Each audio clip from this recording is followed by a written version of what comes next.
Hello बच्चों, कैसे हैं आप सब। Welcome to Adishri publication. और हम इस चैप्टर में पढ़ने वाले हैं हमारे एनवायरनमेंट के बारे में। मैं आपकी सिस्टी की फैकल्टी और हम साथ में एंजॉय कर रहे हैं सारे चैप्टर्स के अंडरस्टैंडिंग को। तो चलिए शुरू करते हैं। Let us talk about the curricular goals. In this chapter, we will try to understand about the environment, its components, that is natural and human made, and we will try to identify types of pollution and their effects. We will try to also learn the ways to care for the protection of the environment. So, बच्चों, in this chapter, we will try to understand environment in a whole. Now, let us talk about the chapter highlights and the learning outcomes. What we learn in this chapter? We will learn about air pollution, we will learn about water pollution, land pollution and noise pollution. So, बच्चों, our surroundings makes our environment. हमारे आसपास की चीजें जो हैं वो हमारे environment को फॉर्म करती हैं। ठीक है, क्या आपको पता है कि कुछ चीजें जो है वो नेचुरल एनवायरनमेंट होती हैं, कुछ मैन मेड एनवायरनमेंट होती हैं। नेचुरल एनवायरनमेंट जैसे कि बच्चों आपका लैंड, एयर, वाटर, प्लैनेट्स और एनिमल, वो आपका नेचुरल एनवायरनमेंट है जो कि नेचर ने आपको दिया है। बट मैन मेड एनवायरनमेंट क्या होता है? मैन मेड एनवायरनमेंट के अंदर बच्चों आते हैं आपकी बिल्डिंग्स, आपके फर्नीचर्स, बुक्स और कंप्यूटर्स जो कि लोगों ने बनाया है, जो कि ह्यूमंस ने प्रोड्यूस किया है। ठीक है बच्चों, now let us talk about जो लैंड है वो हमें फाउंडेशन देता है, जहां पे हम प्लांट्स को उगाते हैं। जो लैंड और सॉइल है वो हमें प्लांट्स उगाने के लिए मोहलत देते हैं, के लिए अपॉर्चुनिटी देते हैं। ठीक है, तो बच्चों एक जैसे कि मैंने पिछले चैप्टर में आपको बताया था, एटमॉस्फेयर जो है वो एक ब्लैंकेट ऑफ एयर है। आपके अर्थ के ऊपर एक पोर्शन है एयर का, बहुत सारे मल्टीपल लेयर्स हैं जिन्हें हम एनवायरनमेंट कहते हैं, जिसके अंदर बहुत सारे डिफरेंट गैसेस होते हैं। बेसिकली हमारे अर्थ के अंदर ऑक्सीजन एंड कार्बन डाइऑक्साइड जो है वो इम्पोर्टेंट गैसेस है, क्योंकि ऑक्सीजन से हमें ब्रीथ करने के लिए चाहिए और कार्बन डाइऑक्साइड को हम छोड़ते हैं, जिससे प्लांट यूटिलाइज करते हैं अपने फोटोसिंथेसिस के प्रोसेस में, जिससे वो जो है वो हमें फ्रूट्स और बाकी सब चीजें प्रोवाइड करवा पाते हैं। Now let us talk about air pollution. बच्चों आपको पता है कि हमने जो हमारा एनवायरनमेंट है उसे पॉल्यूट कर दिया है, मतलब उसे हमने उसके साथ छेड़खानी की है, उसे पूरा गंदा कर दिया है। सो एयर पोल्यूशन की अगर मैं बात करूं तो हमने जो अपना जो एयर है, उस जो मैंने एटमॉस्फेयर की आपसे बात की थी, जिसमें हमारा एयर है जो हम सांस लेते हैं वो हम पोल्यूटेड सांसें ले रहे हैं।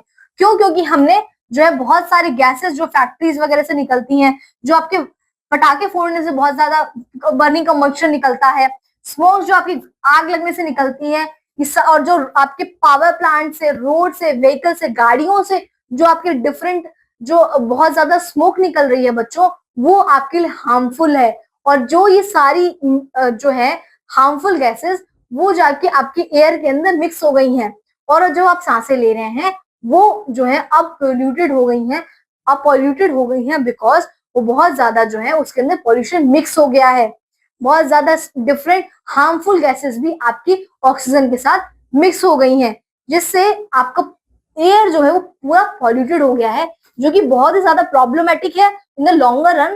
क्योंकि जो व्हीकल, जैसे कि इस पिक्चर में दिया हुआ है बच्चों, व्हीकल से जो गाड़ियां जो आपकी गाड़ियों से धुआं निकलता है, ये भी आपकी एयर में जाके मिक्स हो जाता है, और जो आप सांसें लेते हो वो इन पॉल्यूटेंट के साथ लेते हो। जैसे कि फैक्ट्री से ये बहुत ज्यादा स्मोक निकल रही है बच्चों, ये भी आपके एयर में मिक्स हो जा रही है, और जो हम सांसें ले रहे हैं और जो हमारे एनिमल्स भी सांसें ले रहे हैं उन सब में मिक्स हो गया है, जो कि बहुत ज्यादा हार्मफुल है। इसीलिए हमें हमारी जो एयर है उसको हमेशा क्लीन रखना चाहिए, क्योंकि हमारे लिए सांस लेना बहुत ही इंपॉर्टेंट है हमारी सर्वाइवल के लिए। और अगर हम पोल्यूशन वाली हवा लेंगे को ब्रीथ करेंगे तो हमारे लंग्स जो है वो इफेक्ट हो जाएंगे, हमारी बॉडी अंदर से पूरी इफेक्टेड हो जाएगी। So it is very important to clean our air clean. Factories जो है वो हमें, इसके लिए हमें क्या क्या करना चाहिए बच्चों, कैसे हमारे एयर जो है वो कम पोल्यूटेड होगा। हमें फैक्ट्रीज जो है वो हमारी रेजिडेंशियल जगह होती है उससे बाहर होनी चाहिए। चिमनी फैक्ट्री जो है वो इस तरीके की होनी चाहिए कि वो एटमॉस्फेयर में जो है वो हार्मफुल चीजों को ना बाहर निकालें, जैसे कि इस आपकी फोटो में हो रहा है, इस पिक्चर में आप देख पा रहे हैं। इसको चिमनीज जो है वो इस तरीके से नहीं होनी चाहिए डायरेक्टली हवा में वो पॉल्यूटेंट हवा को भेज रही हैं। इसके अलावा जो फैक्ट्री से पॉल्यूटेंट आ रहा है, जो स्मोक आ रहा है, उसको फिल्टर करना चाहिए, उसको प्रोसेस करना चाहिए। फिल्टर मतलब उसको साफ सफाई करके तब उसे हवा में छोड़ना चाहिए। उसके अंदर जितनी हार्मफुल गैसेस है उसको पहले एक्सट्रैक्ट कर लेना चाहिए, तब उन्हें जो है एटमॉस्फेयर में छोड़ना चाहिए।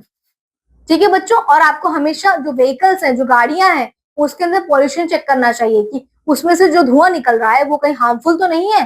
तो इस तरीके से बच्चों हमें कुछ स्टेप लेने के साथ हम जो है, और हमें जितना से जितना हो सके उतने प्लांट्स लगाने चाहिए। तो इस तरीके से है जो है हम अपने एयर को प्योरीफाई रख सकते हैं, ताकि हम हमारे ऊपर इसका इल इफेक्ट जो है, हमारे ऊपर जो इल इफेक्ट जो है वो कम हो इसका। ठीक है, now let us talk about the air water pollution. हमने अपनी जो वाटर बॉडीज है, जो पानी है उसको भी हमने पॉल्यूट कर दिया है। बहुत सारी फैक्ट्रीज से जो उनका गंदा वाटर है वो भी आपके रिवर्स में, पॉन्ड्स में छोड़ा जाता है। बहुत सारे जो डिफरेंट जगह हैं उन सबका जो वाटर है वो हम वॉशरूम का, बाथरूम का, किचन का, आपके सारा जो भी गंदा वाटर है वो सारे वो हम अपने रिवर्स और वाटर बॉडीज में छोड़ देते हैं, जिसकी वजह से क्या है, हमारा वाटर पॉल्यूशन, जो हमारा वाटर है वो भी दूषित हो गया है। ठीक है, हमने जैसे कि बच्चों हमारे इस तरीके से हमारा जो वाटर बॉडीज है वो सारी पॉल्यूटेड हो गई। हम इसमें इतनी गंदगी फैलाते हैं, सारे रिवर्स के अंदर हम गंदगी फैलाते हैं, जिसमें बहुत सारे लोग हैं डिफरेंट एक्टिविटीज को करते हैं, जिससे हमारी सारी वाटर बॉडीज जो है वो इस तरीके से गंदी हो गई हैं। हमारी यमुना और गंगा जैसी नदियां भी बहुत ज्यादा पॉल्यूटेड हो गई हैं। बहुत सारी फर्टिलाइजर वगैरह भी डायरेक्टली वाटर के अंदर छोड़ दिए जाते हैं।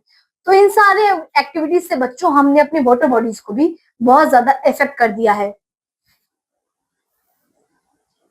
अब हमें क्या करना चाहिए कि हमारी जो वाटर बॉडीज है वो थोड़ी साफ हो जाएं। वो तो हमें क्या करना चाहिए बच्चों, हमें फैक्ट्री से जो भी पानी जो है वो जो वाटर बॉडीज में छोड़ा जा रहा है उसको पहले फिल्टर करना चाहिए, साफ करना चाहिए, फिर उसे जो है वाटर बॉडी में छोड़ना चाहिए। हमें अपने घर का जितना भी गंदा पानी है उसे डायरेक्टली रिवर बॉडीज में, पॉन्ड्स में नहीं छोड़ देना चाहिए। उसको भी पहले साफ करके, फिल्टर करके तब उसे छोड़ना चाहिए। हमें डायरेक्टली ओपन में डिफेकेशन नहीं करना चाहिए। आपको जो डिफेकेशन है हमेशा कभी भी ओपन में नहीं करना चाहिए, या वाटर बॉडीज के अंदर के पास नहीं करना चाहिए। आपको कभी भी जो है आपको कभी भी जो है वो वाटर बॉडीज के पास गंदगी नहीं फैलानी चाहिए। आप कभी भी आप किसी रिवर के पास जाएंगे तो आप कभी भी कचरा उसके अंदर नहीं फेंकेंगे। ठीक है बच्चों, इस तरीके से हमें हमेशा ध्यान रखना चाहिए, बिकॉज ये सब हमारे पास लिमिटेड है, और एक बार ये पॉल्यूटेड हो जाएंगी तो हमारा सर्वाइवल जो है वो मुश्किल हो जाएगा। Now let us talk about the land pollution. Land pollution का मतलब, ऐसे लैंड पॉल्यूशन को बच्चों सॉइल पॉल्यूशन भी कहते हैं। वो तब होती है जब हम जो है सॉइल के अंदर बहुत ज्यादा फर्टिलाइजर, पेस्टिसाइड, एसिड रेन और सॉलिड वेस्ट की वजह से जो है वो हमारा लैंड जो है पॉल्यूटेड हो जाता है। तो बच्चों अभी तक हमने समझा था कि लैंड पोल्यूशन क्या होता है, और अब हम बात करेंगे कि हम लैंड पोल्यूशन को कैसे रिड्यूस कर सकते हैं। तो बच्चों हमें अपने लैंड पोल्यूशन को, अपने जो लैंड है, हमारी जो सॉइल है, उसको कंटामिनेट होने से बचाने के लिए हमें जो है वो रिसाइकल पर ध्यान देना होगा। हमें जो टॉक्सिक वेस्ट मटेरियल है उसको थोड़ा कम करना पड़ेगा, डायरेक्टली सॉइल में मिलने से हमें बचाना पड़ेगा, और हम जो है वो हमेशा ऑर्गेनिक प्रोडक्ट्स को इस्तेमाल करेंगे। ठीक है, जिसके अंदर हम जो है फर्टिलाइजर्स को, पेस्टिसाइड्स को कम यूज करेंगे, जिससे हमारे सॉइल की हेल्थ बरकरार रहे। ठीक है, और हम केमिकल्स का इस्तेमाल कम से कम करेंगे फार्मिंग के अंदर। ठीक है बच्चों, और हम जो है वो वापस से रिफॉरेस्टिंग करके, वापस से पेड़ लगा के हम जो है अपने सॉइल की फर्टिलिटी को वापस ठीक करेंगे। तो इस तरीके से बच्चों हम अपने जो लैंड पोल्यूशन है, जो हमारा जो सॉइल है जो पॉल्यूट हो चुकी है, उसको हम ठीक करने की कोशिश करेंगे। Now let us talk about noise pollution. बच्चों क्या आपको पता है कि नॉइज पोल्यूशन भी बहुत ही ज्यादा हार्मफुल होता है हमारे लिए, क्योंकि बहुत लोग जो है वो जो है जैसे कि हार्ट के पेशेंट्स और बहुत सारे छोटे बच्चे जो बहुत ज्यादा ऊंची साउंड से परेशान हो जाते हैं, उनकी तबीयत बिगड़ जाती है। तो बच्चों नॉइज पोल्यूशन कैसे होता है, जैसे कि ऐसे बहुत बड़े बड़े लाउड स्पीकर से वॉइस निकालना, जिससे बहुत ज्यादा आपको कई बार हेडेक हो जाता है, आपके सर में दर्द हो जाता है।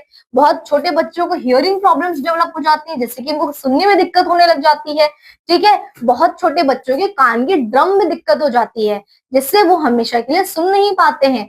तो आपको जो है नॉइस पोल्यूशन को भी कम करने के लिए स्टेप्स उठाने चाहिए, जिससे आप हमेशा, इसके लिए हमें क्या करना चाहिए बच्चों, हमें करना चाहिए कि हम हमेशा लो वॉल्यूम पे जो है वो म्यूजिक को सुने। हम कभी भी लाउड स्पीकर में बहुत ज्यादा ऊंची आवाज में ऊंची आवाज करके नहीं सुने। ठीक है, जिससे किसी और को दिक्कत ना हो। हम अननेसेसरी जो है वो हॉर्न जो मारते हैं, जो हम गाड़ियों के में हमारे व्हीकल्स होते हैं, जो हमारी कार होती है या बाइक होती है, उसके अंदर जो हमारा हॉर्न होता है, जिसे हम बहुत जोर जोर से बजाते हैं, हमें उसे बहुत कम जरूरत पड़ने पर ही बजाना चाहिए। हमें बहुत ज्यादा नॉन स्टॉप नहीं बजाते रहना चाहिए, क्योंकि उससे किसी को दिक्कत हो सकती है। इसीलिए हमें नॉइस पोल्यूशन को अवॉइड करना चाहिए। और हमें इसके लिए बच्चों पेड़ लगाने चाहिए, क्योंकि जो ट्रीज होते हैं वो साउंड को ऑब्जर्व करते हैं, वो साउंड को ऑब्जर्व कर लेते हैं, तो साउंड की जो इफेक्ट होता है वो कम हो जाता है। ठीक है बच्चों, तो हमने इसमें नॉइस पोल्यूशन के बारे में समझा। क्या आपने 3 Rs के बारे में समझा है बच्चों, सीखा है बच्चों? Which is your reduce, reuse and recycle.